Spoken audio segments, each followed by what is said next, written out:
CAJA Show. Tema, por favor, para Darkness.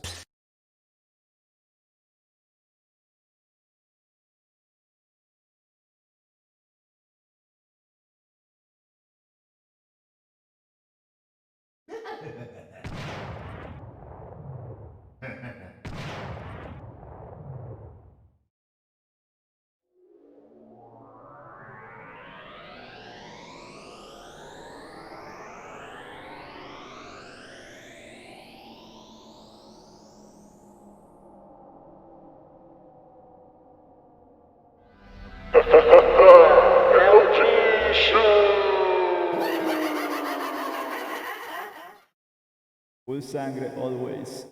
¿Qué dice la banda por ahí en el chat? Bienvenidos a Caja 7 LG Show. Primero que nada, quiero que sepan, banda, que ya valió verga.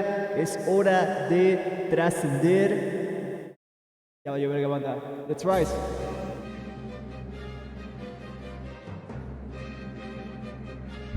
Para un nuevo puto G-Show.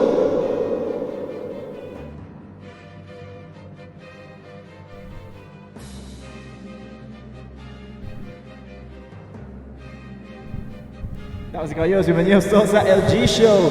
Hoy sí andamos con mamadas.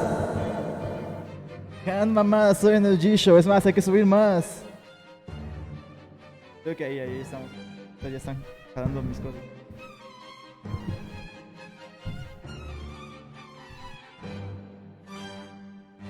¿Cómo estamos? ¿Qué dice la banda por ahí? Bienvenidos todos al G-Show. Gracias por ver la gema, un placer a todos que están viendo. Tenemos un gran programa para ustedes el día de hoy. ¿Qué dice la banda por ahí en el chat de Twitch TV? ¿Cómo están todos? Vamos a empezar este pedo. Todos. Así que directo, banda, no les voy a mentir. En cualquier momento nuestro invitado se va a aparecer. Venimos intensos, directo, sin mamadas. Estoy en el Discord secreto de una vez. Todos, así que solo cuestión de que aparezca nuestro estimado. Déjenlo comparto rapidísimo. Tengo un DM.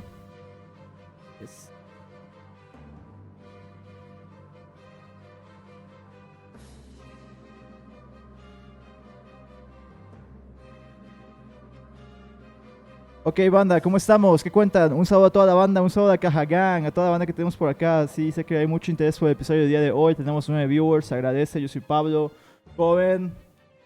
¿Qué tal? ¿Qué opinan? Aquí andamos con un setup, unos upgrades al setup.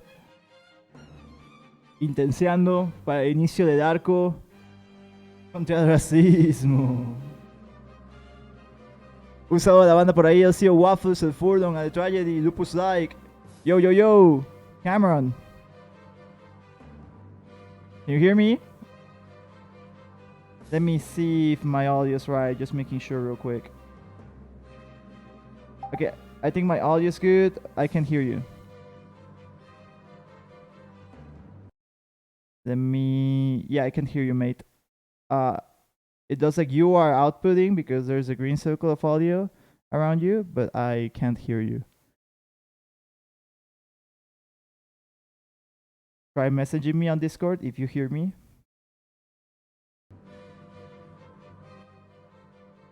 All good, baby.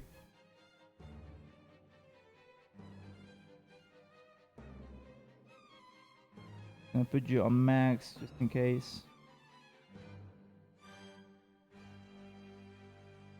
Cool. Figuring it out. Okay. Okay.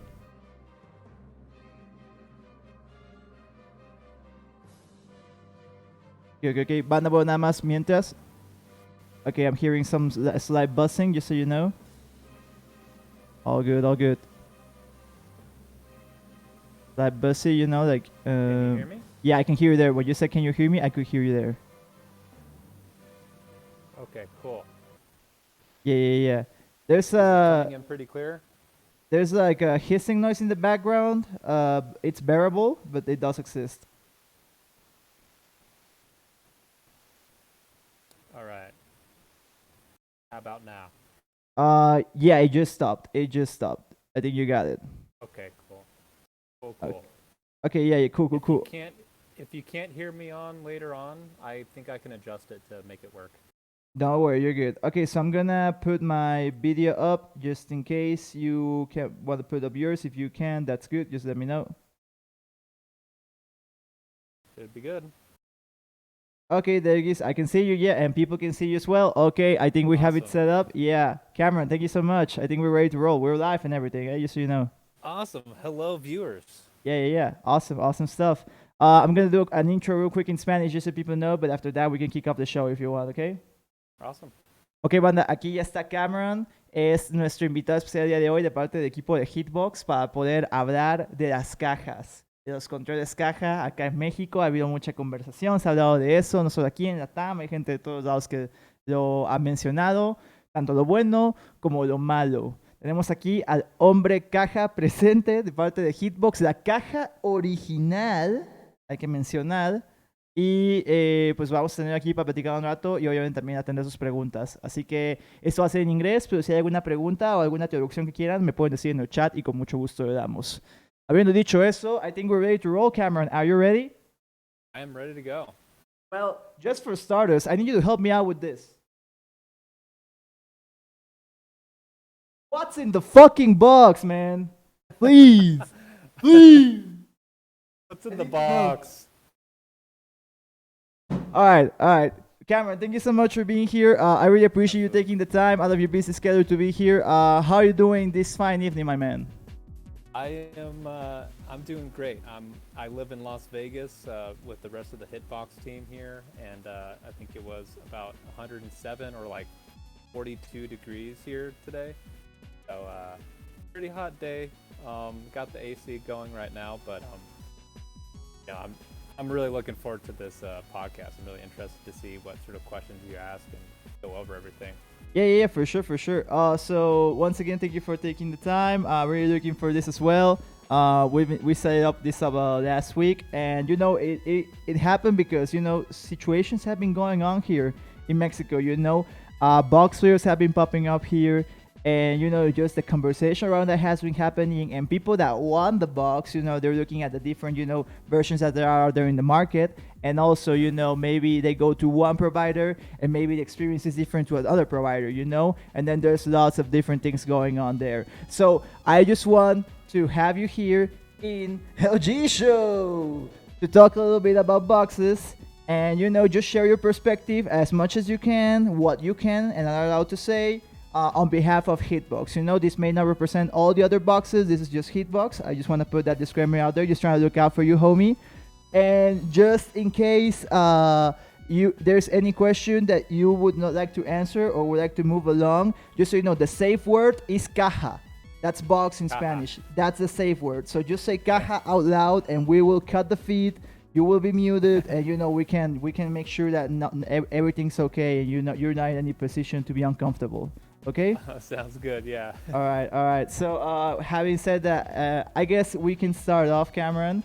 If you could tell us a little bit about you and what you do. So, I'm Cameron Garcia. I am I guess you could say an old school Smash Brothers player. I have a Smashbox account that is dated to May 2006. I started with Melee. Obviously, I watched the old technique videos back in the day and learned Melee. But once Brawl came out, that was my first, in-person events, major events. Played Brawl for a bit, and then switched fully to Melee in 2009. Been a Melee player ever since. Eventually, I moved to Vegas and ran tournaments here. I ran tournaments here for about 6 years. This is where I met the Huffer brothers, the two brothers that own Hitbox. Became friends with them, helped them run a booth at EVO 2018, simply because I had some experience on Smashbox. And after that event, we had a little meeting, and they wanted to hire me on basically as a community representative for Smash to help them out with getting to events and everything. And I've sort of grown into a more community manager position. I do quite a bit of social media, marketing, And because we're such a small business, we're about 5 people, I think. I do a bunch of things. They say you wear a lot of hats in a small business like that, and with that comes doing things for the fighting game community, or doing things with speed running, or stuff like that. It's a pretty cool job. I get to work with some pretty awesome people, and have a lot of control of what I do, and there's a lot of creativity to it, and I'm learning every single day on improving my skills as part of the team. Nice. Thank you for that introduction. You did mention when you started working with Hitbox. When was that around? Like, when were those conversations happening that you were onboarded to Hitbox? Yeah, so just to briefly, a little history here is I met Dustin, one of the brothers, at a Smash tournament in Vegas, and he was saying that he was making a Hitbox version of a GameCube controller. And I was already interested. I had problems before talking to him, so I was incredibly interested in it. Through that, we became friends. He let me. I was one of the first testers of the Smashbox back in the day. Provided input on where buttons should go, or how it feels, or whatever. And because of that experience and me being friends with them, they were comfortable inviting me to EVO 2018 to help run the booth with them. And really, we just had a really good experience with each other. And I think it was, that's the beginning of August 2018. So 2 weeks later, maybe in September, we had breakfast together, and it was just a long conversation on what Box wants to do with the Smash community, what its current limitations are, and what I can provide to them. And part of that was, I had been in the Smash community for a long time, through Smashboards, through All Is Brawl, through the Facebook phase, into the Discord phase. I have experience running events, both Smash and FGC. I mean, you were there. You helped me with the GameWorks event, one of my last events I ever ran in Vegas. Yeah. I was gonna mention that eventually. Glad you brought that up. We'll get into that for sure. We're into that, yeah. Cool. And yeah, it was just I had the local experience, at least. I'm not the most qualified person for the job, but because I was Vegas local and knew these guys, it was key to being a part of it. And bring it up, I was a Smashbox player at that point. I broke my wrist playing baseball in high school, and over time it was just very difficult to play Smash Brothers, especially Melee, for a long time. Eventually got to the point where 15 minutes would hurt my wrist, and with the Smashbox I went from 15 minutes to 8 hours. So it was a no-brainer for me to switch, and a no-brainer to help them out and be part of the team. All right, definitely no-brainer. And it's because, I also did happen to know you beforehand, which also facilitated this interview and the conversation for this to happen, because there's the fun part. We met at Las Vegas in EVO. I think that was 2018, if I'm not mistaken. I think you also mentioned it in your story, unless I'm getting the year wrong for that one. I'm gonna set this up just for the Spanish people in case, just want to vibe check real quick. Pero banda, estamos aquí con Cameron de Hitbox. Ya nos contó un poco su historia de cómo empezó a jalar. Ya nos platicó un poco de los hermanos que corren Hitbox, lo cual es muy interesante. Y su experiencia de lo que ha hecho, en la comunidad, correr torneos. Y de hecho yo conocí a Cameron en Las Vegas en EVO 2018 cuando fuimos con Yu, que también estaba Steve Hill por ahí, que está en el chat. ¿Cómo no? Sí, señor. Y estuvo genial. Fue cuando Yu le ganó a Ja Riding. Ahorita vamos a hablar de eso. Era el tío, Cameron era el tío. Cameron was the tío when we were there at the pre-EVO 2018 at GameWorks, which is like a game center in Vegas, right? Yeah. And it was a situation for sure. I don't know what was up in that tournament, but we made it happen. It was funny. But I want you to tell me the story. I actually have this here. I have in the box. Because I told you I need to know what's in the box, so that's why for another box. Oh wow, a box within a box. Of course. So give me the setup. You know what's happening in Vegas in that pre-Evo tournament. Let's just talk about that for a bit. Yeah, so every year since I believe 2013, this company, Press Start Gaming, had run pre-Evo events, and it was typically at their venue. But over time, after it became an official pre-Evo tournament, they outgrew their size of their venue and they needed to move to GameWorks. It just happened in 2018. This was the year that they moved to GameWorks, and it was the year that they moved to Smash GG as their standard. Mm-hmm. And at this particular event, you were there. I believe you had a couple players there that you were sponsoring, that you're helping out just with. one, Jew. Just one? Okay. And I was sitting there, trying to do, I believe I was doing seeding at the time. Mm-hmm. And I didn't expect it to be that big. I didn't know all the people, and I was asking around, and I believe you came up without me even asking, saying if I needed any help. And thank goodness, because after you did that, it freed me up to help out all the other people who were having difficulty with Smash GG, because there were about 6 other events running at the same time, and you saved the day, sort of taking care of the seating and helping out with the bracket there. And I still, to this day, I really, really appreciate it, because that was difficult. Yeah, for sure. So basically, my side of the story is I go with you, who is like one of the best YU, that's his name. That's one of those players here in Mexico, in Japan. He's Mexican Japanese. So we went to Vegas. I think that was on a Thursday. I think on a Tuesday we went to another pre-Evo tournament where M2K was there. It was Tuesday or Wednesday, I don't remember. But basically, you played M2K. I think it was first and second place, something like that. I may be getting it wrong. But yeah, that happened, and then we went to the pre-Evo one, and it was pretty. It wasn't in the area where you usually would go as a tourist to Vegas. It's like in the outskirts, right? So to speak, you need to go away from the strips, just to put it like that, right? Yeah, and I don't remember what the situation was happening. We was like, yo, man, what's up with this tournament? I think there wasn't sufficient clarity in what was going on, so I just went in and what's going on, let's see what happens, basically. Yeah. And we connected. It was fun. It was a lot of fun. Great event, and it was great to meet you, because that's how it all started. And then we connected again last year, just before shit went to just before shit hit the fan, basically, at Summit. Do you remember that? I do. That's when I knew you were working at Hitbox. Okay, yeah. Yeah, because I started working at Hitbox right after I met you at Evo.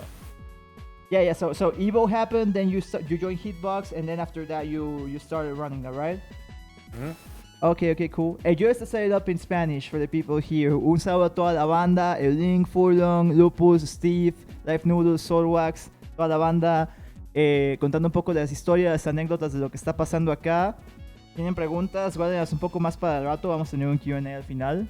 Furlong, vi tu pregunta, si me puedes guardar para el ratín.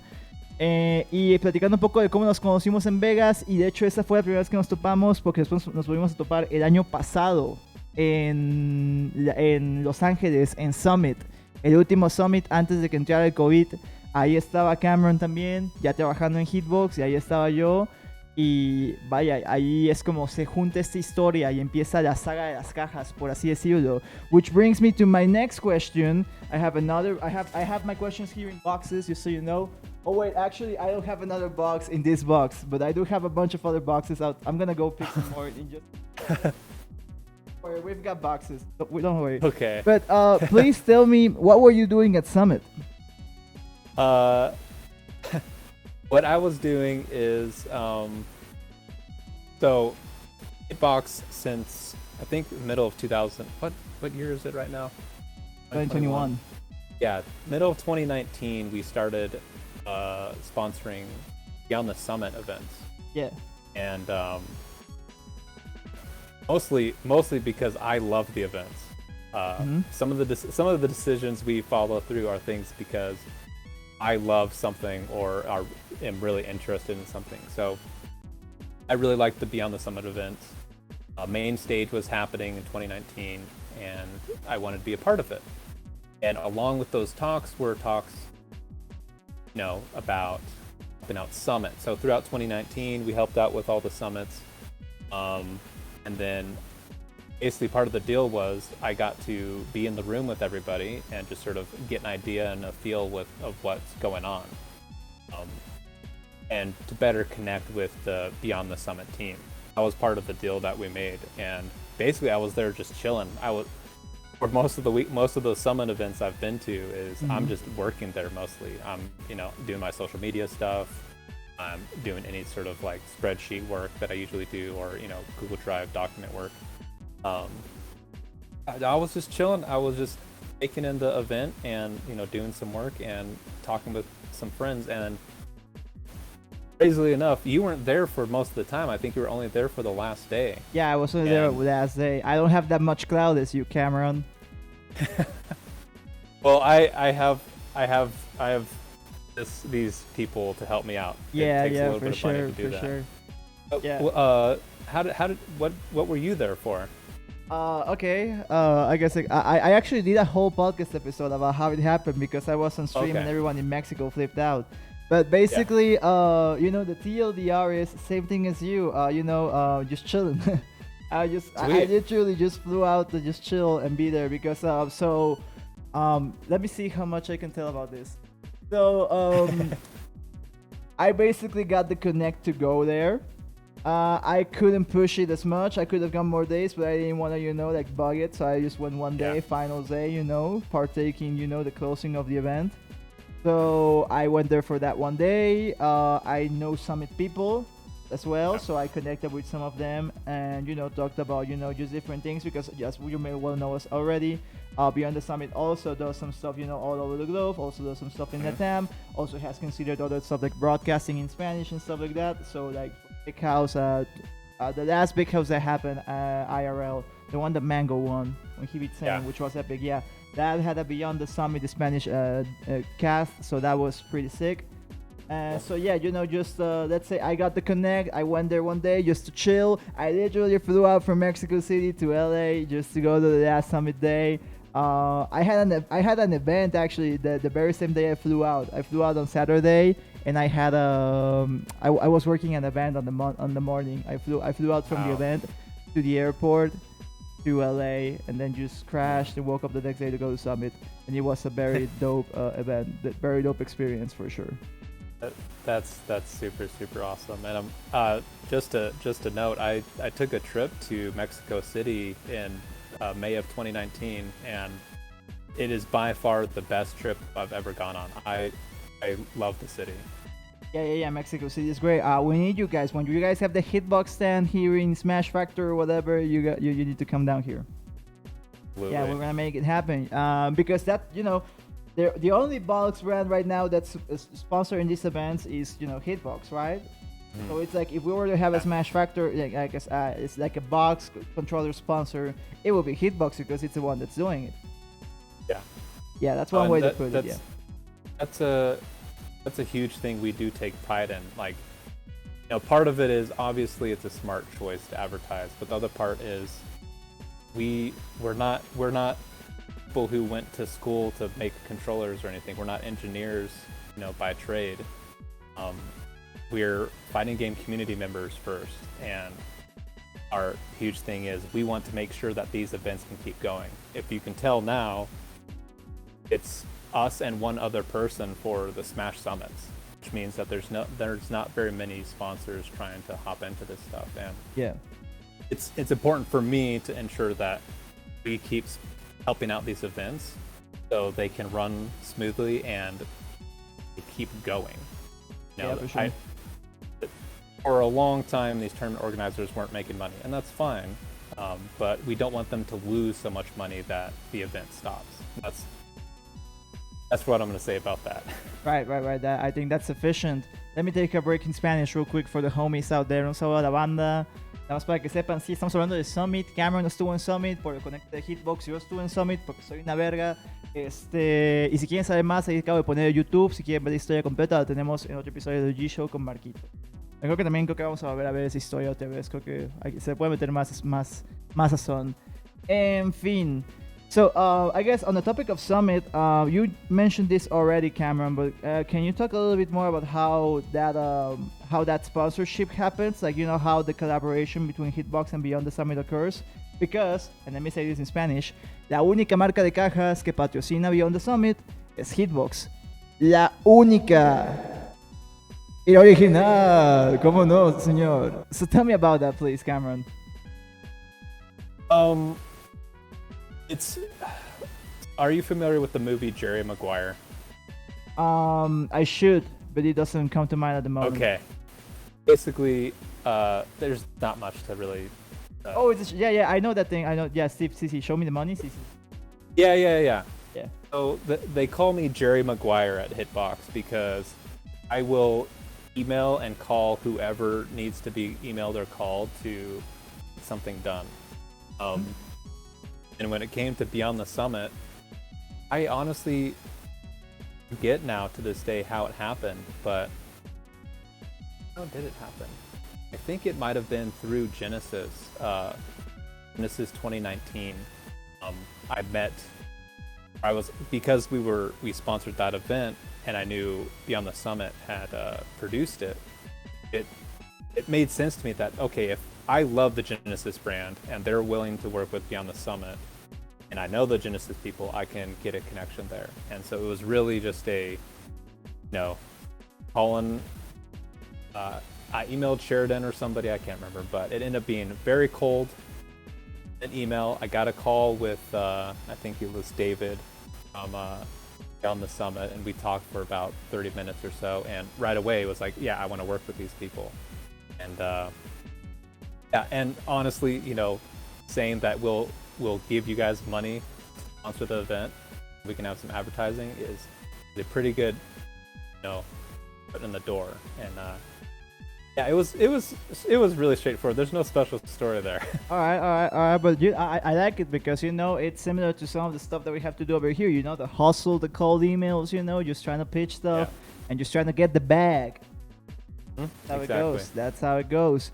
So thank you for sharing that. Para que vean, banda. O sea, nada más tirando emails a lo loco, cayó chicle. Para que vean, banda. Un saludo. All right, Cameron. So we talked a little bit about Vegas, Summit, all the previous stuff that you did. I want to get into I want to get into the box, I want to, fucking get in. What's in the box? I want to get in this shit now, okay? So,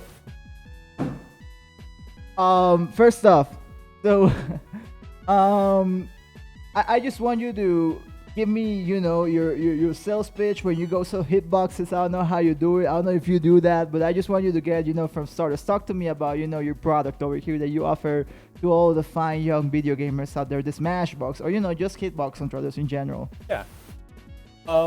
Yeah, so I actually do run quite a few demo booths at events, so I have a little bit, not necessarily a sales pitch, but basically the general idea behind the Smashbox in particular is precision.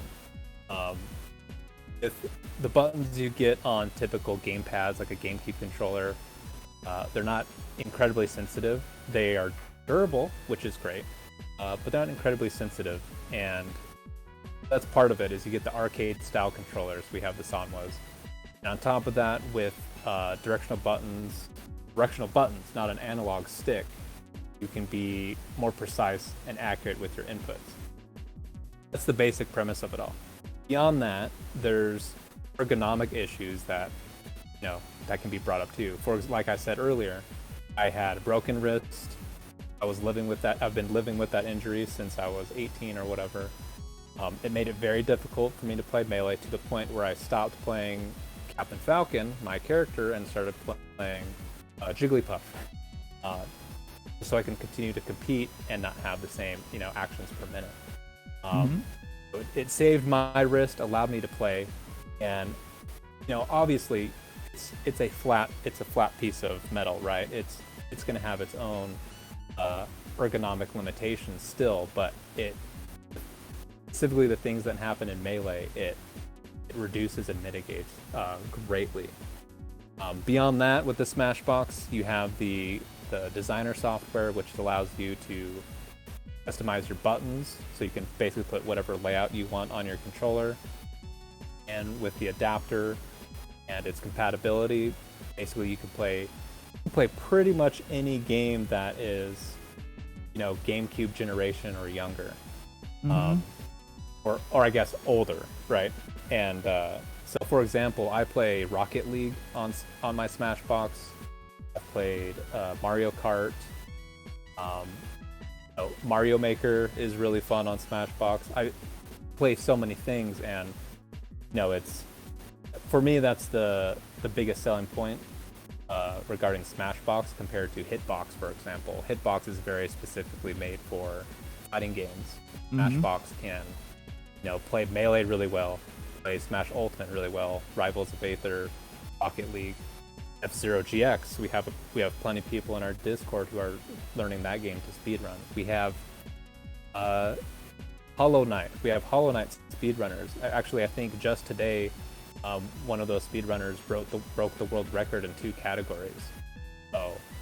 Okay, wait. So let me back that up just to clarify. So you're saying that there's a world record holder for Hollow Knight, using Smashbox?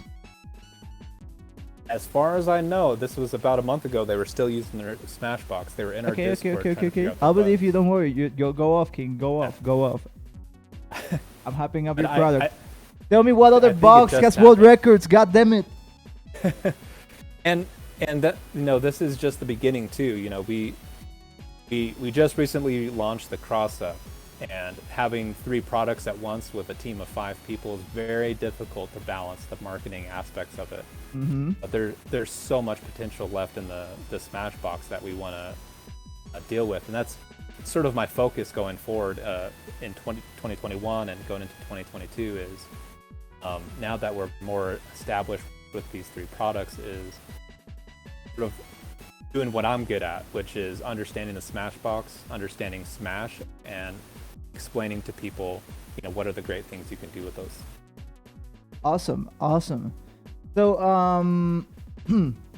yes, I'm gonna bring back a question that was presented in the chat below, since you already talked about the Smashbox a little in general.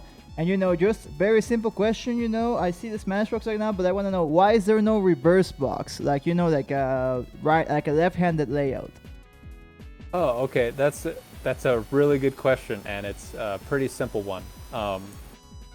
In the end, there's far more people that play directional buttons with their left hand, or use directions with their left hand, than right-handed. And we've done surveys about this, even asking at demo booths. The amount of people that ask, or that we ask and tell us that they want, the directional buttons on the right side of the controller, it's very, very, very small amount. Not saying it's not a big deal. There are custom Smashbox people that, if you are looking to get a Smashbox with the directions on the right hand, it's doable. It's just it's very difficult for us to logistically make that happen, because that's about 20 supply chain things that we have to change and reverse. But with that said, there are some workarounds with that. With the button remapping software, you can move the directions to the right hand if you want. Yeah, I was gonna say that. I was gonna try to back you up, but your stuff. I mean, you sell this shit. Yeah. Okay, so it's not the best option, because you have the 8 buttons on the right side still, and you only get the 5 on the left side. But it's still an option. You can even flip the controller upside down and do some weird stuff too if you want. All right, gotcha. All right, that's one of the first questions, but we will be having more. I actually I set you up, Cameron. I need to tell you, I need to be honest with you. We actually have actual box players on queue to come on stream to ask you questions. Awesome. Know. Cool. I don't know what they will ask. That it's not on script. So just remember the safe word, CAJA. CAJA. Okay. Yeah, for sure. Okay. I guess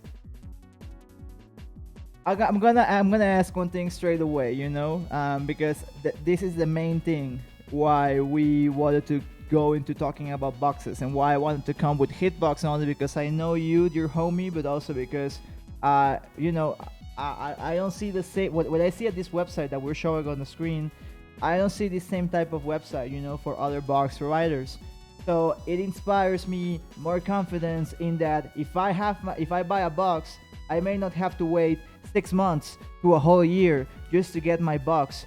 Could you tell me how much time would I have to spend if I buy one of your sweet Smashboxes here on the side? If I go in and, you know, just add to cart and buy it right now, when will I get it? Here It's a in very Mexico. good question. Me in Mexico. You in Mexico, that's true. So I cannot actually give that answer because we don't know. Right now, because of supply chain issues, I don't know if you heard about it, but you know, getting a microchip at this moment is very, very difficult, and it kind of goes back to car manufacturing, and it's not something that we could have predicted or even you know, pushed along even faster, because it takes about 6 months to catch up to that sort of stuff. So if I was able to give an optimistic timeline regarding that, we're looking at probably August or July that we'll be sending out Smashboxes again. Don't hold my word on that. That's if things go really good. All right.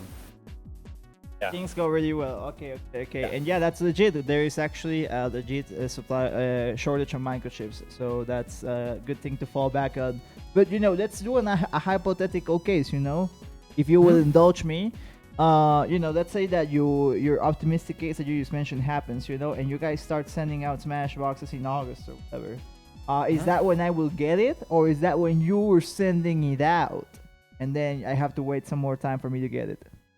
Yeah, so Mexico City might be about, I would say about 2 weeks after we send it out. Okay. From what I understand, with our Mexico shipping, it's about that long. Okay. What can you tell me? Well, first, before, just so people know, so if I go to the site and buy one right now, in the best case scenario, not guaranteed, but in a best case scenario type of example, you would say that I would get this product by August or September at the latest, right? Best case scenario, I would say probably end of August. End of August. Okay, and you know, we're in June right now, so August is in 2 months. So I would get it in 3 times faster than maybe another box provider. I mean, we have you the don't know. connections to get those chips. Yeah. But as far as I'm concerned, how we're positioned regarding even custom controller companies, even other box controller companies, we have more connections regarding, for example, the Arduino boards that are put into these controllers, the chips that are on those Arduinos. So I think we're first in line in a lot of these matters. And I think, you know, I'm not trying to discredit the other teams at all. They are small teams as well. They have a lot of things to deal with. I really wish them the best luck. These are some hard times right now. But to give credit, they're very good at updating their customers, same as us, you know, especially in the Discords on what supply looks like, what sort of timeframes are. Yeah, I think we're in a position to beat out anybody speed-wise, at least. Certainly numbers-wise, we have the capacity to do that. All right. Cool. I love the answer, Cameron. I think you being great and super professional on this, so big props to you. However, I will have to say, you know, that I wanted to go to my next question about this customer service. You know, like if I buy a box from Hitbox, you know, and I, you know, just maybe I get a little angsty around July, you know, who can I hit up? You know, who can I talk to about this? You know, can I talk to anyone at all to begin with? You know, how does that work? That's a very good question. So you have a few options, but really you can email us is the main one that will definitely get an answer, and you'll get a very in-depth answer depending on your questions. So that would be support@hitboxarcade.com. If anything else, you can always add us on Twitter I'm always looking at that, and usually I can give a quick answer to most of those questions on there. If not, I send them to the email. Or the other option is our Discord, which if you're looking for that, it is hitboxarcade.com/Discord. And that is basically, if you're looking for a Smashbox, Hitbox, Cross-Up, we have channels for all those. You can ask questions in there. You have that community is incredibly active, especially the modding side, and there are tons of helpful people in there that I talk to every day, and they typically know these things too. And if you're ever looking for most up-to-date information, you just check out the announcements channel, and that should give you a rough idea of what even we at Hitbox know. Basically, anytime I know anything that's important, I try to share it with everybody in there. All right, that's a good answer. So I just want to know one key thing, because you said I could tweet at you in any case, Yep. right? Or tweet at Hitbox. Yeah. If I tweet at them and say maybe I don't get a response the first time, can I tweet again? Would you promise that you won't block me? We don't tend to block people. No. I think there's been very few cases where we've blocked people where they've been very, very, I guess, abusive, to put it simply. Okay, all right. But if I'm just asking for a status update, hey man, what's up? Where's my box? Or hey, I sent you a message, you guys didn't respond or whatever. Would you block me for that? Absolutely not. No, if you're looking for a status update on your order, I will either link you to the tweet that tells you our latest update, or I will tell you directly, hey, this is what the situation is. No blocking necessary there. All right, good to know. I have homies that have bought box controllers here in Mexico, and they've gotten blocked on Twitter just because of asking about, what's up with their box.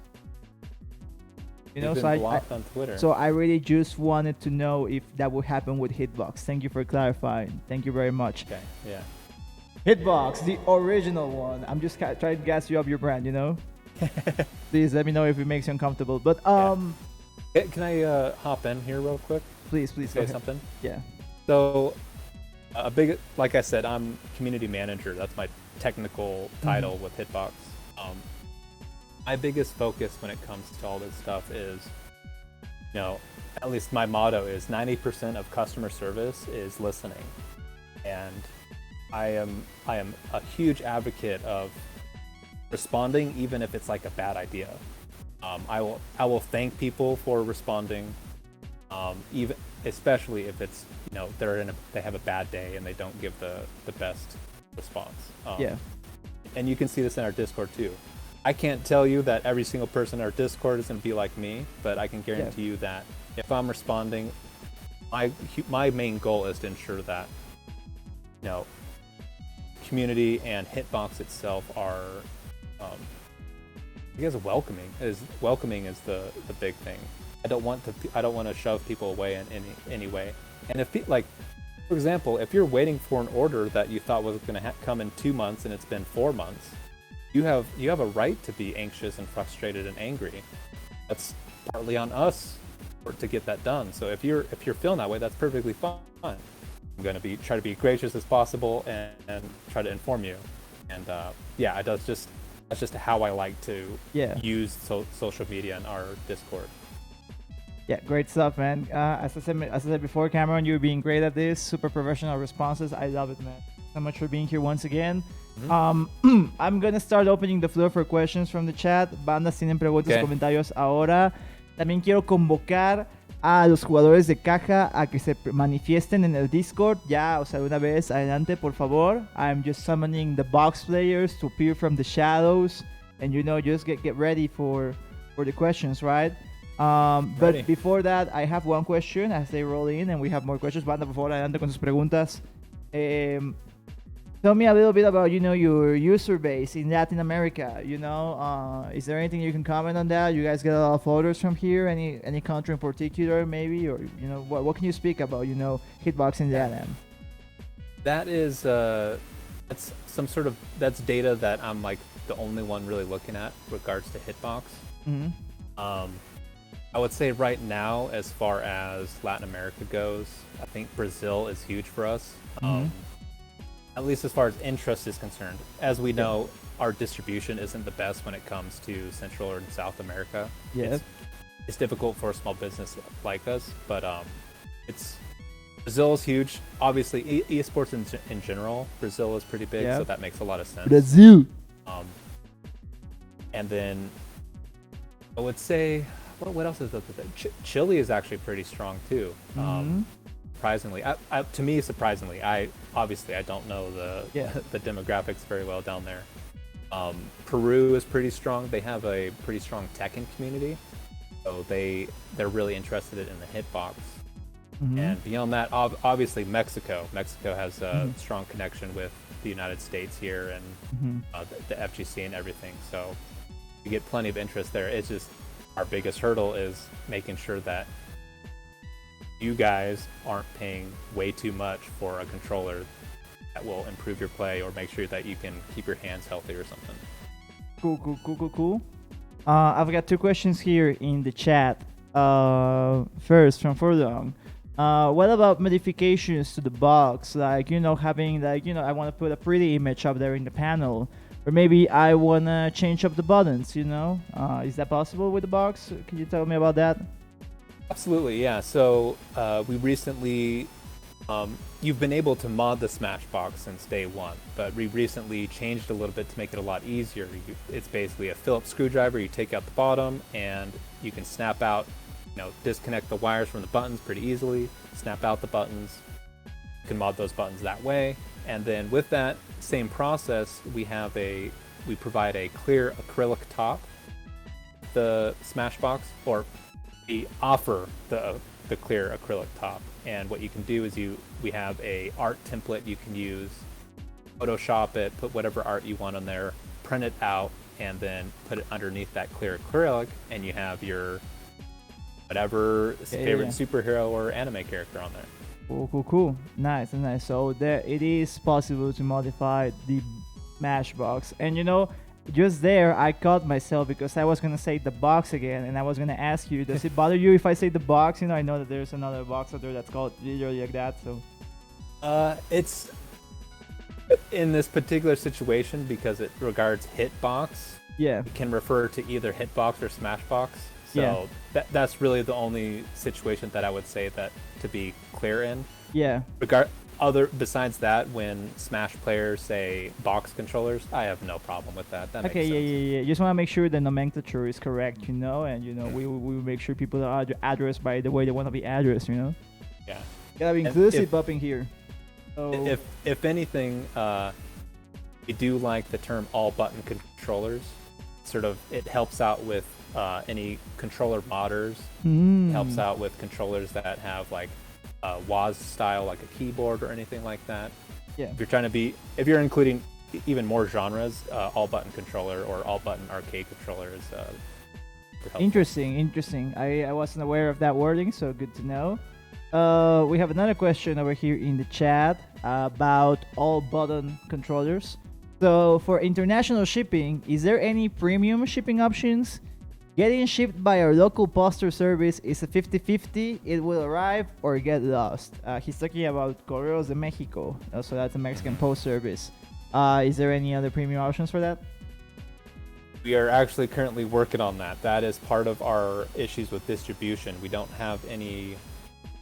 basically, to provide some little backstory on how that works, is you basically have to pay a premium price to whatever private business that you want to ship through. Currently, we don't have one through DHL, which would be probably our choice to go to Mexico with. Part of it, there's a lot of things regarding that. So the current answer is no. There is no premium option, and if that holds you back, that's perfectly fine. I don't blame you.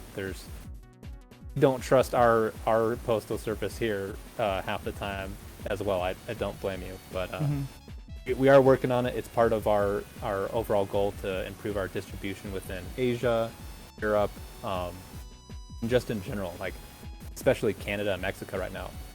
2 neighboring countries, and there's issues with shipping. I don't understand it. Yeah, it'd be like that sometimes. I feel you. So I just want to get something clear because you mentioned this, and I was actually taking a look at the site. So if you go to the cross-up controller over here, not the Smashbox, but the cross-up, it actually mentions the price $249.99, and then there's a shipping price for Canada and Mexico of $65 on top of that. So is that just regular shipping, just to get the box? That is regular shipping, yeah. Yeah, okay. And it is for sure a little bit expensive to try and get it, on top of the box already. So like if you're a guy from Mexico, broke boy like me, and got no moolah, is there any is there any situation in regards to that, or do I have to eat it and thank the $300+ if I want to get it?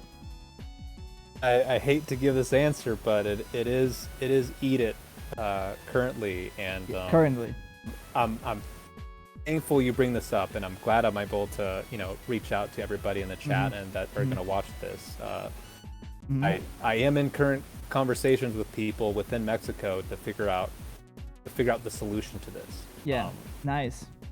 It's difficult because I don't have huge knowledge base with business stuff like that. I'm not huge with the shipping side of things, but like I said, Jerry Maguire, cold calling, cold emails. I want to solve things, and that's one of the things I'm trying to solve right now. Cool. Good to know. So expect more updates on that. Más preguntas, banda, por favor, adelante. Aquí seguimos. Vamos a seguir un ratito más. We're coming up on 10 minutes to the hour. Cameron, I just want to get a vibe check on you. How long are you good for? I think we can go for a little bit, like 20-30 more minutes at most. Just trying to check. Yeah, I would say 20 minutes. I'm good for 20 minutes. Sounds good. All right, so I need my box people to come in the Discord now. You know who you are. I don't want to call out the homies, pero Cajamans, necesito que entren ahora, por favor. Esa hora o nunca se nos va. El man de Hitbox, the Hitbox man is leaving. I think that one person at the start was saying, hola, hombre caja. So they literally called you, hello, box man. Okay. I'm going to change that to my Twitter name. Yeah. Let me forward to the homies coming in. Cool. Okay, Mr. Boxman. I think we've got some people joining in just a moment. So get ready because this is gonna be interesting. This is the reason why we're making this, and we're just trying to get the perspective, directly from the source, because there's been a lot of conversation, and we just wanna get it rolling. So having said that, thank you very much. I think we have one box person coming in just any moment now. Yes, there it is. Oh, there it is. Go. Yes. Oh, we have two. Here they are. We have all the box players in Mexico here right now. Welcome, bienvenidos, amigos. So, Cameron, just so you know, we have two box players here, live from Mexico. We have Minerali, Alexander, and Soulwax, Professor Soul. Professor, if you will. So, guys, thank you guys for coming. Hola, Pablo. What's up, Cameron? Nice to meet you. Nice to meet you too. Yes. No So, sé si me escuchan. sí, te escuchamos, Yes. bro. Ok. Sí. Cualquier cosa aquí no hay pedo, también español funciona, pues puedo traducir, no hay falla. Pero, okay, so just gonna set this up real quick, Cameron. So we have two players here. I mentioned them. These are not Hitbox players. And these are both F1 users, and I think that Minerali also has a box, the B0XX, okay? They play together, doubles. So they're Cool. basically, That's awesome. they're the Cajamans, basically. And there's some of the people that get blocked on Twitter, just so you know.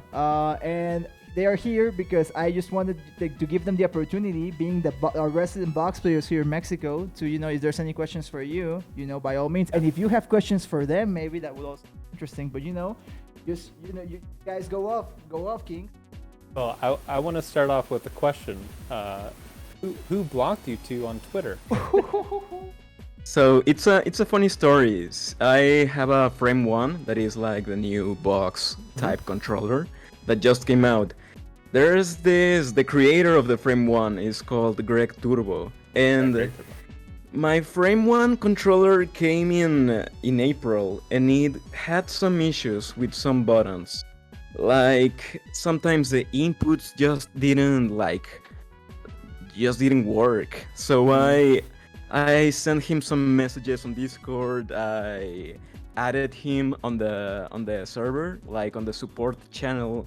I added him multiple times, and he never responded. So I just commented like a Twitter thread he just started, and he blocked me immediately. and I was very nice Frame about one. it. I just said like, "Wait, bro, like I sent you a message a few weeks ago. I know you're busy and I'm sorry for bothering, but can you just check it out because my controller has some issues?" And he responded, but he blocked me on Twitter. That is, I think part of that is, that's the nature of Twitter. People, I can't explain any of that. That sucks. Yeah. You don't what have to, Cameron, exactly don't was worry. the issue with your controller? It's very weird. It happens sometimes, but not always. So some, especially the right and left inputs, they just don't work all the time. That's I only am very slightly familiar with the controller. I can only say what we would do, and I would put you through a very long line of questioning to figure out the exact issue, and our customer service guy that goes through our email, I think he would be more than happy to help you out there. That sucks that you're dealing with that, and it sucks that you got blocked.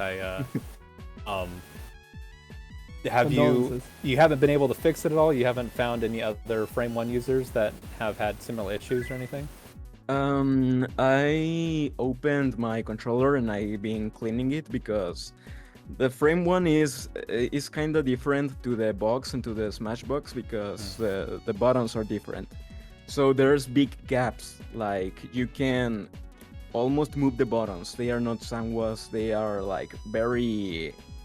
I don't know how to explain it, but they have gaps where dust and my cat sometimes sits in the Frame 1 and hair comes off and it gets inside.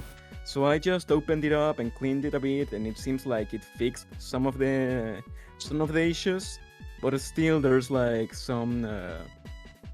there's been some weird stuff. Like I can't really explain how it works. Yeah, and to give Frame 1 credit here, they're doing something very different. Like you said, it's different on the inside on a Frame 1 compared to a B0XX or a Smashbox. It's more like a keyboard, right, with the whole board taking the whole controller. Yes, it has a board. So I don't know what sort of production logistics they would have to go through, but I'm just looking at my keyboard here on my laptop, and there's gaps there that go down to the board in between my keys. And with a Sanwa button, for example, this on a B0XX, you have the cap that covers the edges that doesn't allow dust to get in there as much. It will fall most likely in the plunger section, more likely. That sucks, man. Do you know about Pipsqueak? Maybe you can tweet Pipsqueak and see if he has a solution to it. I don't know. Yeah, maybe I should try. Right now I'm using the Frame 1 because the issues have gotten they've been happening less and less. So, but maybe I should message him just in case. Just in case, you in the very least, and this is I didn't expect to be giving networking advice here, but it's awesome to Pipsqueak, especially, but for you too to connect with him, especially if you're using the same controller. It's nice to have that camaraderie and have an understanding on how the controller works and everything. And when it comes to in-person events, if you two ever see each other, it's a great starting on site. point, It's on site. It's just it's super cool. Even when I saw B0XX players, it was super cool to just talk really quickly with them. I think even just putting yourself out there and talking to Pipsqueak, I think could be a lot. Not just for helping out with your controller, but potentially strengthening your network and strengthening all box user network and even Frame 1 network. do recommend that. Awesome stuff. Yes, that's true. I actually talked a bit with Nebi, the Yoshi player, a while ago, like a few years ago, asking him about the Smashbox and the box and what he thought about it. And there's actually this like bonding with the box users. Even me and Soul, which is the other player that is on this call, we are forming like kind of a cult, it feels, of cajas, of box players. Yeah.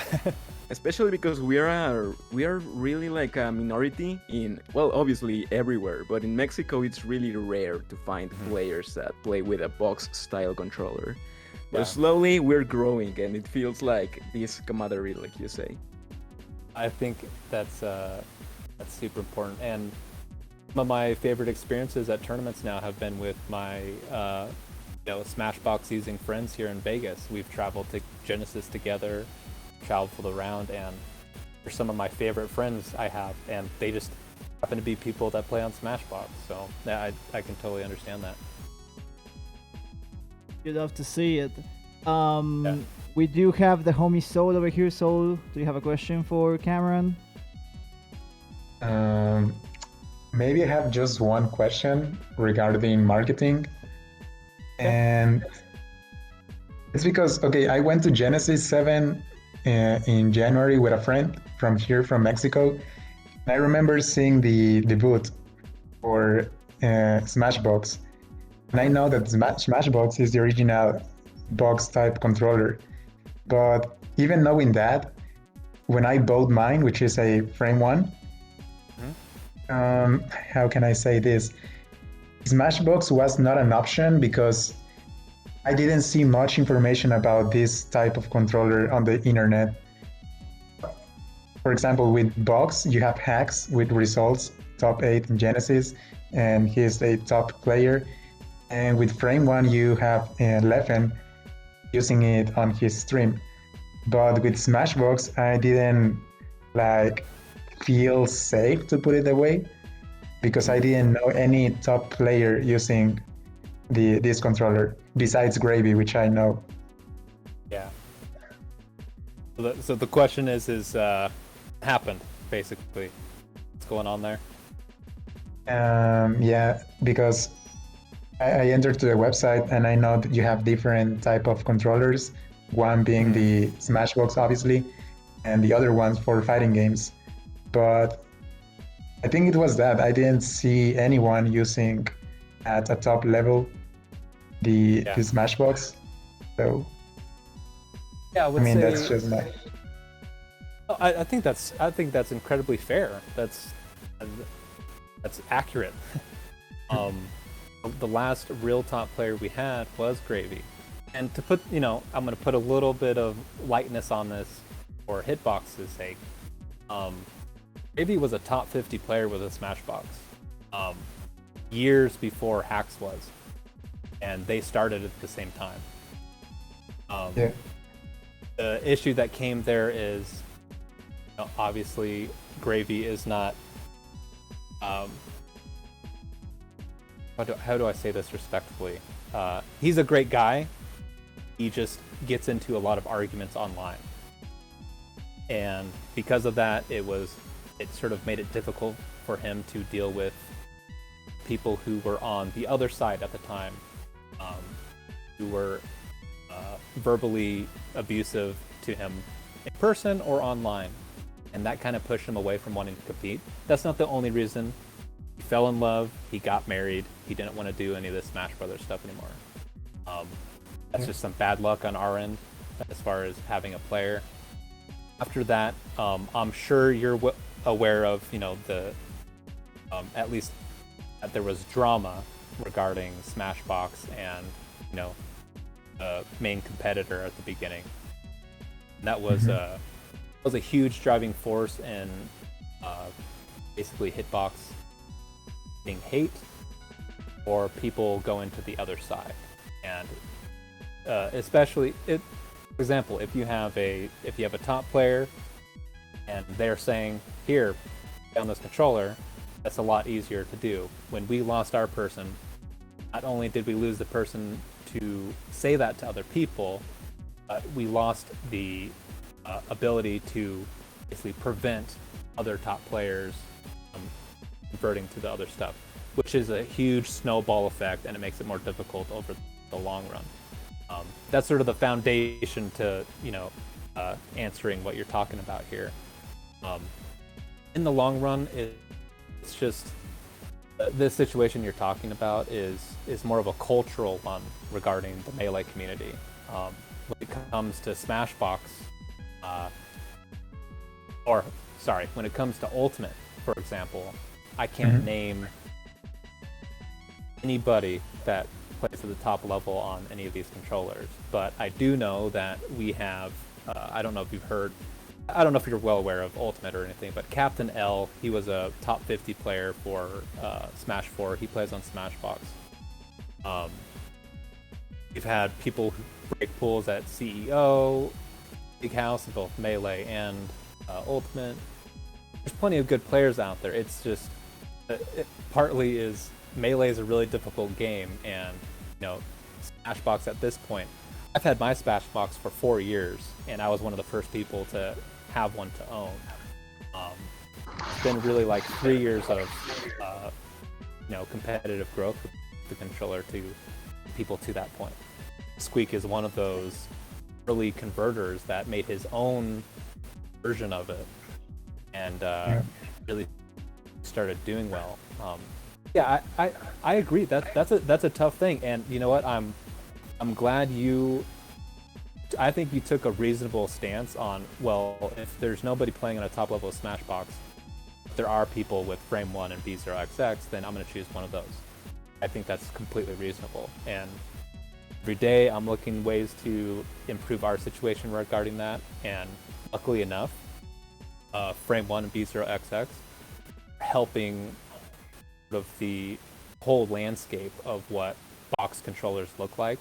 It's becoming more acceptable. I think because of that, it's becoming less about who are the top players on it and more about what the controllers provide. And everybody's looking for something else. Smashbox, like I was saying earlier in the podcast, multiple games. There's so many games you can play on it, and the button remapping is a huge thing that allows you to not only, convert to different games, but for example, for me, I can't use the up button on my pinky, on my right pinky, because of my wrist. I can't use the Z button where it is on the Frame 1 and B0X either. So if I played on those, I would actually have a worse time. It would be worse than if I played on a GameCube controller. Because of button remapping, I can switch everything around and make it work out. That's the Smashbox side. B0XX, if you're looking for something that is, it's, I would say like middle ground, quality looking wise, and you're only there to play Melee, I think that's a perfectly fine controller. Frame 1, if you're really into keyboards, you're really into that sort of matte, that flat finish, I think that's a great choice, and I believe they're smaller and they're cheaper. There's no problem there. They all sort of hit different niches, and I think that's what people are starting to understand now regarding it. Like I'll say again, there's your choice was completely reasonable. I don't blame you for making that, and I'm not saying that I'm not saying that you need a top player so your product can compete with the other ones, but I was just like a doubt that I had. And now that you mentioned problems with hands and controllers, in my case, I don't have any problems with my hands. I've been playing on a GameCube controller for many years since I started to compete. But even I have no problems with my hand, I decided to get one box type controller. And will you say that your product or this type of controllers are specific for people with hand problems? Or what will be the advantage that a normal person can get from using these controllers? Yeah, so I mentioned a little bit earlier here is the main thing is precision. I'm sure. How long have you been playing on the Frame 1? You said since April? Oh, no. I started using it maybe 1 week. For 1 week. Oh, okay. So a new player. Yeah, you might not be feeling it yet. What you might be feeling is, it's like you're relearning the game, which to me is super, super fun. That's what I really like about playing on the Smashbox. That was the main reason why I bought it. Mm-hmm. Yeah, awesome. That's super cool because I've had many conversations with this regarding Smashbox players. Is you learn this controller, it helps you relearn game, and in fact I play differently now, not because I play on Smashbox but because I think about the game differently. Because I can input in a specific way, allows me to do specific things and think about those things differently. I think that's a huge draw that nobody really talks about. It's like if you picked up a new character and you find you get to relearn a matchup or whatever. Something like that's sort of off to the side, but I think it's important. The main thing is the precision aspect, which I think if you practice about like an hour a day, really focusing on the main techniques, especially dash dancing, especially pivoting, like that, wave dash out of shield, I think is pretty important. Really focus on those, you will start seeing how important that precision is, and you will. I recommend only playing on your frame 1, about a month. And then, once you're done with that, try out your GameCube controller and realize how different all the buttons feel and how that can mess up all of your timing with everything. That's a key thing for me, is all the buttons are going to feel the same when it comes to these controllers. And I don't know, I can't quite show it here, but when you input things, you can input them at the same time, right? On these box controllers. On a GameCube controller, it's just your thumbs or just your fingers. You have to time things separately, right? Which makes things a little bit more difficult. So it's down to that precision aspect that is super, super important.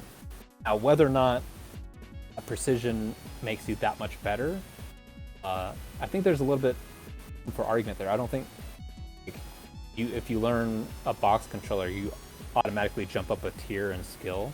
I think there's still quite a bit of effort you have to go through, and even these controllers have their own limitations, or how you have to play them to sort of get the same results. In the end, it's more reliable, and I think that's super key.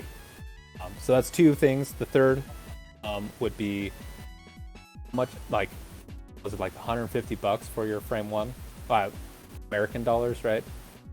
So I made a tweet today making fun of Melee players because I saw that tweet. Okay, good. Yeah, I had this experience at Genesis 7. One of my good friends from Vegas was there, and I kept telling him, I was like, dude, if you want a Smashbox, we are selling them right here. He's like, no, man. And he spends the weekend thinking about it, and he goes to the booth next to us. I think it was custom controller booth. He spends $250 on a GameCube controller with a nice cord and a case, and guess how long that lasts him? 9 months. I've had my Smashbox controller for 4 years. These controllers last, and I can't speak to frame 1 because frame 1 has a different sort of build, molding and everything. But I can guarantee that it will last longer than a GameCube controller, especially with those switches. Let's stress this one real quick. Sound. It's intact. It's intact. Yeah, look at it. It's still there. But yeah, these things they're built to last, and due to sort of how the production works. So that's going to be a huge thing. I think both of you two will realize is we'll have friends going through 5 GameCube controllers in your controller's lifetime.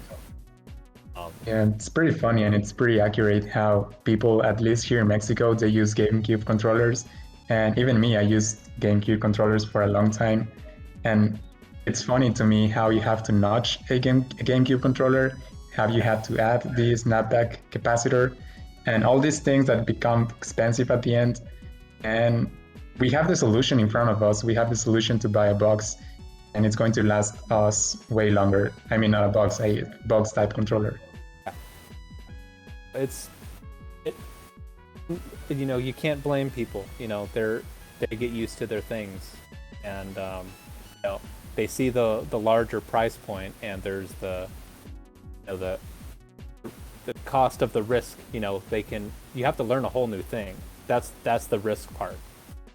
Everybody knows that they work. I think there's no question about that anymore. Everybody knows that these controllers can play Melee, especially, very well. There's no question about that anymore. It's more about, am I willing to spend the time to do that and not be as good as I can be for like 3 months? Or do I just want to keep spending the same money? No. It's difficult. I call it the human condition. It's difficult to convert people on that alone. To convert them on, say, hey, you're going to spend $225 on this product and it'll last you up to 5 years.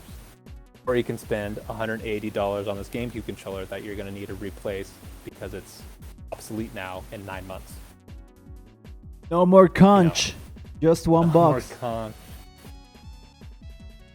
Yeah, lots of conch trading around here in Mexico. Cameron, I didn't know you mentioned 20 minutes or so. So if you want us to go wrap up, we can do one last question or two. One last question. Yeah, I'm good to go. Yeah. All right. Mine, please go ahead, man. Wrap us up. Okay, so I have a question. First of all, well, just so you know a little bit about me, I have had hand problems compared to Soul. I stopped playing in 2019 because it was unbearable, the pain I had in my wrists because of playing with the GameCube controller. So I retired from Melee in 2019 until 2020, summer 2020, I started playing on a keyboard. It was really different, it was really fun too. Then I got a box on September, and then a Frame 1 on April. And trying these 3 controllers, they are all so different, but they are all, they have their own little things that make it, they make it different and make it like, someone might like the keyboard better than the box, or the Frame 1 better, or the box better. And when researching the Smashbox, I sadly have never tried a Smashbox, but researching about it, I found out that the thing that stood out the most to me was that the customization in the Smashbox. Like, you can have different profiles, and you have this rocket switch that you can change inputs, and the software and the remapper, and there's a lot of stuff out the Smashbox that is really cool and that I didn't know until I really researched it. So I wanted to ask you, as for someone like me that has never tried the Smashbox, what would you say are the defining characteristics of the product that separate it from the market? I think that's a fantastic question, especially from somebody who's done even keyboard. I think, like you're pointing out, I think the customization is the key thing. And at least the profile switch is super important for me. When I'm at work, I'm at my desk and I have my laptop and I have my monitor, and basically what I'm doing is, people have questions about games, I can boot up a game and I can flick my toggle switch to my Melee profile, and everything is for Melee, and I can test it out. Oh, now somebody has an Ultimate question. Okay, I flick it and I test out Ultimate real quick. Somebody has, like I said earlier, somebody has a Rocket League question. What sort of layout should I use for Rocket League, or how do I play it with a Smashbox? I can hop in there real quick, test something out, maybe not necessarily give them a layout to use, but tell them, hey, this is probably what you want to do regarding it. Customization is just, it's so huge for me. And like I told you, and as you understand, hand problems can be a big deal. And I've said, Frame 1 and B0XX, I can't use the up and Z buttons like everybody else, where the pinky and ring fingers are on the right hand. I have to use those buttons for what you would consider like the your like tilt buttons, for modifiers. So That's huge too. So you would think that the customization software is more like really technical stuff or to figure out the deep parts of a game, but it also helps with handheld stuff. Even have people living with disabilities that have the Smashbox and Cross Up 2 that has remapping, and it helps them play games that they haven't been able to play before, simply because they can't use their left hand, for example, and so everything's done with their right hand. Leffen just hurt his hand recently, right? He hurt his wrist and he couldn't play Melee. You know what he could have done? He could have done button remapping on his Smashbox, if he had one, and could have played one-handed. It would have been some of the best YouTube algorithm, everything for him. If he wanted views for his YouTube and if he wanted money, that's what he would have done. I would say the biggest selling point is the customization aspect of it. The multiple profiles is huge too. Not everybody uses them fully. Obviously, if you're stuck on a specific game, no problem there. I know some people. We have our player Mavi played Project M back in the day. He had 3 separate profiles for Mewtwo in that game, who give him specific edge cancels out of Mewtwo's teleport. He used it in that way, where he had specific angles instead of button layouts. Beyond that, I feel like you get from us, you've experienced already, I think you get pretty great customer service. You get a community that is far beyond just Melee. You have plenty of fighting game players who are in Smashbox. You have, obviously, the Hitbox controller. We have that community that's with us. We have the cross-up players, too. There's just so much crossover regarding that aspect. Yeah, I'll say again, the designer software, and we're working on the updated version coming out hopefully soon, fingers crossed, that will have some really cool features in it that I think a lot of people are going to be jealous about. Nice. Any follow-up minute before we wrap up? Well, that was a great answer. To me, that's really surprising, considering Hacks Money will say like you have blood in your hands if you dare change just a single button. So to have those many options on the Smashbox, it's really surprising and amazing. So I only have one question, one thing that is like on my mind, and that's because I know you're aware. I mean, obviously you're aware of the bad blood that is between the box and the Frame 1 and the Smashbox. There's like this rivalry almost. So I've been a lot on the Discord of the box and the Frame 1, and they talk about the Smashbox and they always say it's really broken. Like changing the modifiers and stuff could give you really broken stuff. And I don't know, I'm not sure if that's true. Would you say those claims have any validity, or are you like, do you think that they could ban the Smashbox if these things get too out of hand, or what's your thoughts on this? I'll try to keep this as brief as possible because I don't want to cause any more drama or anything, but in the short, Hitbox approached tournament organizers back in the day regarding a, what would you call it? Basically a software to ensure that whatever controller you're using doesn't have broken or illegal things in it. As far as I'm aware, that type of software was denied by TOs, and instead they went with the rule set that X basically established. So that was our first step, is if you want things banned or things that are illegal and you want to make sure everybody doesn't have those sort of things, we will provide that sort of thing for you.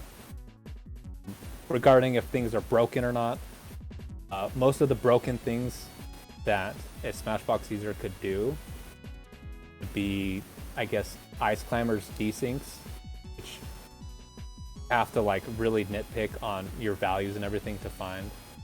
And even then, Wobbling's banned. It doesn't put Ice Climbers on some sort of crazy thing. And so I'm taking the term broken as in it completely changes the game. and it makes Smashbox just the best controller easily, and everybody should get it because you will win automatically. Other things are, everything that they say is broken, have taken out of the Smashbox. At the very least, we have established our Melee profile to not have any of that stuff. We don't agree with the whole rule set, but we apply our profile to it, even though. So, I guess it depends on what broken things you mean. You can message me or tweet at me on Twitter if you have specific questions regarding this. But for the most part, I think a lot of what the rule set currently is, especially the stuff that comes from Max's original document, is fear-mongering for the most part. I think I don't blame people for the game not wanting the game to change, right? Slippy, like there's potential things where we can have button remapping on GameCube controllers with Slippy. People were very, very against that. They thought it would change the game completely. That's reasonable to not want that. And it's reasonable to not want the controller to get the perfect wave dash every single time. But basically what I want to point out here is it's the difference between a perfect wave dash every single time and a wave dash that's 2 degrees not as good every single time. If it's about consistency, if it's about getting the same thing every single time, then maybe boards should be illegal, and maybe every B0XX, every box style controller should be illegal, because that's the point of the controllers, is to be consistent. That's a long conversation. I don't think anything Smashbox does currently is incredibly broken. It does things that Frame 1 can do. It does things that B0XX can do. In fact, there's things in probably Frame 1 and B0XX that we can pinpoint that would be broken compared to Smashbox or illegal to the rule set. I haven't played them recently. I haven't tried the newest updates. Obviously, Frame 1 had a quick pre-order, so I didn't get a chance to get myself one of those to try out. In the end, I think, I'm in those discords that they, talk about. Anytime Smashbox is brought up, it's usually in a negative light.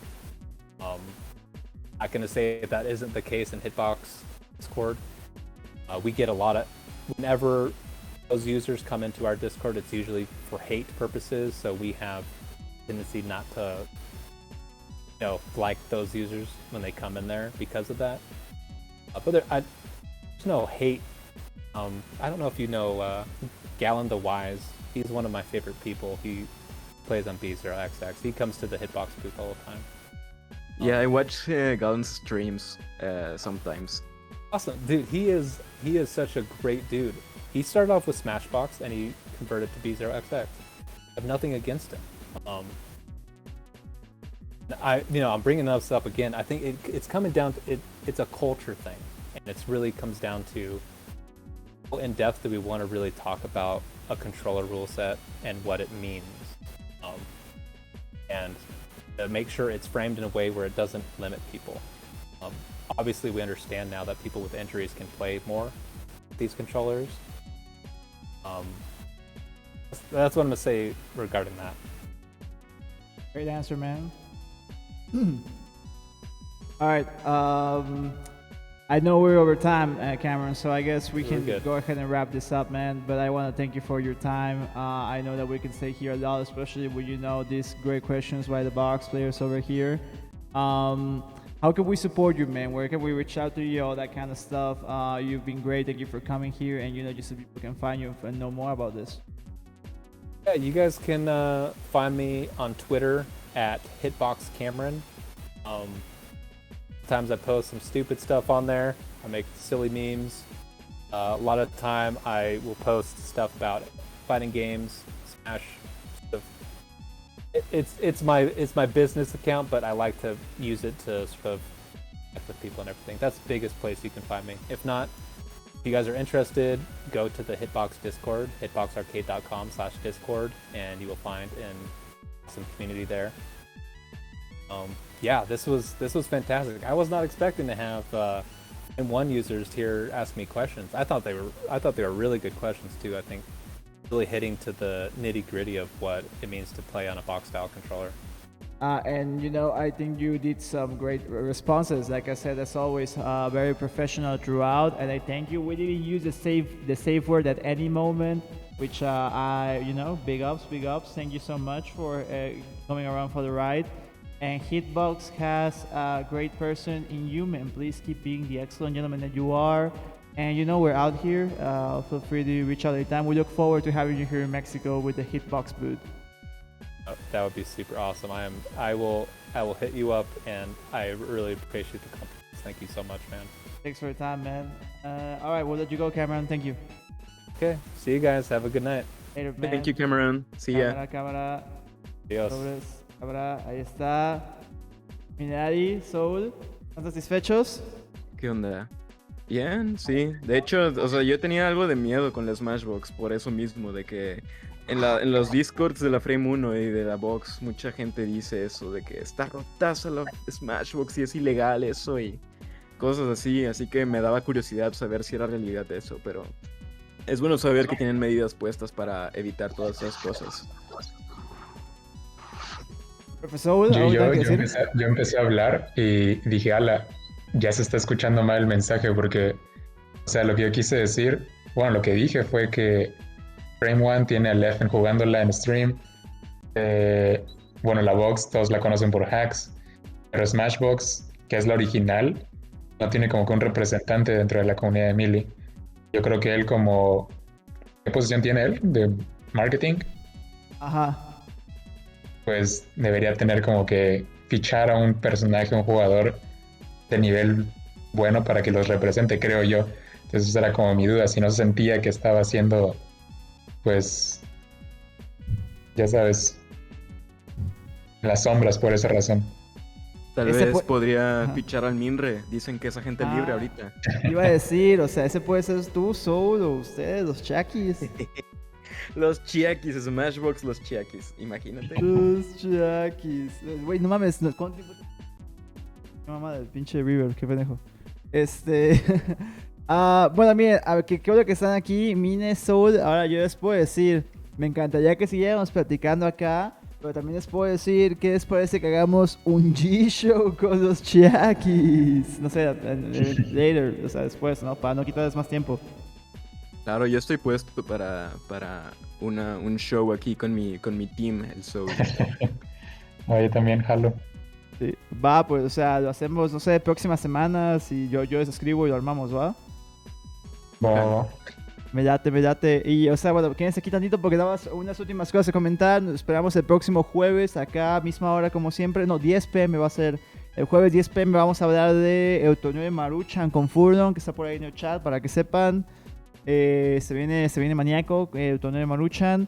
Y aparte de eso, nada más para que sepan que ya está disponible la hoja para submissions de la maratón de speedruns de la gema. Codename LGXO. Ahí pueden checar la info si quieren meter un run. Ya lo dijo Cameron, o sea, hay banda en Smashbox que hace speedruns. Dime quién hace speedruns en la Frame 1 o en la B0XX. Dime, por favor. Su puta madre.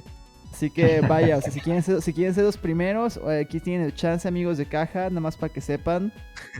Pero igual y sí, sí, no, es un Doki Doki en la caja. Can, pues ahí está, ¿no? Si quieren meter alguna maratón por ahí, miren, nada más voy a mostrar ya cuáles están por aquí. Bueno, no sé si puedo mostrar, mejor no, qué han decir. Pero sí les puedo decir que Steve Hill metió un run. Y seguro que los de Flow metieron un run. Evelyn, nuestra amiga streamer, va a meter un run probablemente también. O sea, así que prepárense, se va a poner maníaco. Y sí, de hecho, o sea, no sé si sabías, aquí lo puso señor Pedro Soul, pero Daigo juega en Hitbox, güey. Sí, es más grande Hitbox en la FGC comparado a Smash, según yo. Es lo que le dije, que en su website ofrecen 3. Y obviamente me interesa la Smashbox. La Hitbox, que supongo que está más del lado del fighting game, pero pues Smash no tiene como que un top player así representándola, qué sé yo. Sí, es culpa de Hacks Money. Les dejó un blanco marcado en su nombre para siempre. Tu verga. O sea, es que, oiga, güey, o sea, neta, se pasaban de verga con sus preguntas, chingan a su madre. Bueno, ya, ya, güey, ya, la verga. Dejemos esto para el siguiente G-Show. El G. El No, G-Show. la pregunta que yo le hice sí estuvo buena, la segunda de, oye, si yo no tengo problemas de mano, Ah, esa sí estuvo bien. ¿qué otros beneficios, qué otros beneficios me va a dar? Porque, por ejemplo, aquí en México es como, no tienes problema de manos, ¿para qué compraste eso, no? Pero pues, Modos. Pues aquí Trampas. tenemos banda, los Cajamans invocados se dejaron caer con el vato de Hitbox. Ojalá no le haya molestado que dejamos caer 2 güeyes con F1. Lo tomó como un champ Cameron, la neta, una leyenda, gracias a toda la banda por ver. Y pues el jueves tenemos Autonomia Maruchan con Furlong. Y la próxima semana tenemos a los... próximo Cajamán Furlong. Sí, también que Furlong va a ser el próximo Cajaman, así que también eso también es muy importante tener en cuenta. Así que pues para la próxima semana tener a los Cajamans otra vez, a los Chakis aquí presentes y a lo mejor Furlong. Y ahora sí que decir que esos Chakis no han parado de grindear doble. No. Ya hasta tienen combos. Hasta No. tenemos combos. Combos de caja aquí. Pero pues eso lo van a poder escuchar en el próximo episodio de la próxima semana. Por favor, amigos, si les gustó esto, consideren seguir al canal, tirar un follow, tirar un prime, un sub. Cuestan 48 baros ahora, banda. Vamos a rifar un Smashbox. Si llegamos... Yo sabía que le iba a valer verga la banda si ponía 50. Pero aún así lo quería poner. Es que el software está más barato, tienen que subir el precio. Pero lo voy a poner en 40. 40 subs y rifamos un Smashbox. Chingue su madre. ¿40 qué? 40 subs. ¿Cuántos van? Tenemos 22 ahorita. Ocupamos Yo le 80. quería preguntar por un descuento. ¿Qué? Que tirara descuento, ¿no? A nosotros. Pues, o sea, yo de hecho le había dicho, oye, yo a lo mejor, o sea, si me das un descuento, yo compro 2 cajas y las regalo, me va de verga. Pero, pues, como que nada más me dijo, sí, güey, sí puedo jalar la entrevista y ya. Pero está medio pues, mal que sea Correos de México. Pues, o sea, ni pedo, pero ya está trabajando, ya lo dijo. Sí, sí. Sí, o sea, hey, yo confío en Cameron es compa. Y la Maruchan, en efecto, sí tiene sangre adentro, es una edición especial para el G-Show. Y pues bueno, creo que vamos a terminar esto, amigo. ¿Algo quieren decir, banda, antes de que terminemos? Pues nada, realmente saludos a Tragedy, que dijo saludos a los Chakis y a Furlong Cajaman. Y pues métanse al speedrun de la gema, la gema Speed Showcase, ¿no? ¿Así se llama? Posiblemente sí, ahorita solo estamos con el codename, es LGXO. Ya está, pues métanse a eso. Y gracias por ver. Y gracias a ti por invitarnos, Pablo. Muchas gracias. No, pues gracias por jalar, profesor, por favor. Palabras, pues. Nada, saludos al Tragedy, que ya vi el saludo a los Chiakis. ¿Quién más está aquí? Steve Hill, Kaiser, quien dice que qué. Que no conoce a Hacks. No le creo. Y Furlong, finales de julio la caja. Supongo que ya va a llegar más rápido por ser pre-order como ronda quién sabe cuánto. Pues no va a tener que sufrirla tanto de esperar 6-7 meses. No va a tener que bloquear en Twitter. También. Sí, porque hasta Cameron, ¿no? Te dijo que pues no te puedo dar un estimado. Sí, no, pues vamos a ver. A ver qué pasa, manténnos informados, Furlong. Si te bloquean, si no te envían, lo que sea, por favor. Y yo aquí voy a estar con nuestros camaradas, muy buenos amigos, Alexander y Soul. Pero los vamos a tener la próxima semana, amigos, así que no se lo pierdan. Ahí ahora sí full con las Cajaman, 1 hora o lo que caiga. Y con los demás Cajaman se caigan, o sea, por favor, porque ahorita cuando tenemos estos güeyes dicen, no, güey, yo fui el primer Cajaman en Nuevo Laredo, en mi rancho, a la verga, yo me hice mi caja, güey, o sea, a huevo, por favor, ven, trépate, van a estar estos güeyes para que les digas, chinguen a su madre, yo fui el primer Cajaman, por favor. El primero fue Mine, de ahí yo, pero, o sea, dicen que hay muchos Cajamans ahí ocultos, ¿no? Pero Exacto. Eso es, o sea, este es un llamado a todos, Cajamans, por favor, salgan de sus trincheras, porque si no, yo voy a decir que estos güeyes son los primeros. No se dejan ver, no podemos decir nada, güey. Así que, Que quedan ustedes, Cajamans, por favor, por favor. Pero mientras tanto, aquí tenemos a los Chakis que no han parado de grindear dobles. Nos vemos la próxima semana en el G-Show con estos mens. Panda, muchas gracias por ver. Esto fue todo por hoy. Muchas gracias por ver el G-Show. Creo que Roberto Esponja sigue haciendo stream. Voy a ver si sigue en vivo y lo raideamos para que se deje caer la banda con el compa. ¿Es así o no es así? No me carga. Cargaos, coño. Sí, sí está en vivo. Ok, los voy a mandar con Esponja, banda. Pero ya aquí por el momento, esto es todo. Gracias por ver el G-Show. Nos vemos el jueves con Furlong. Y si tienen caja, ahí se ven. Adiós.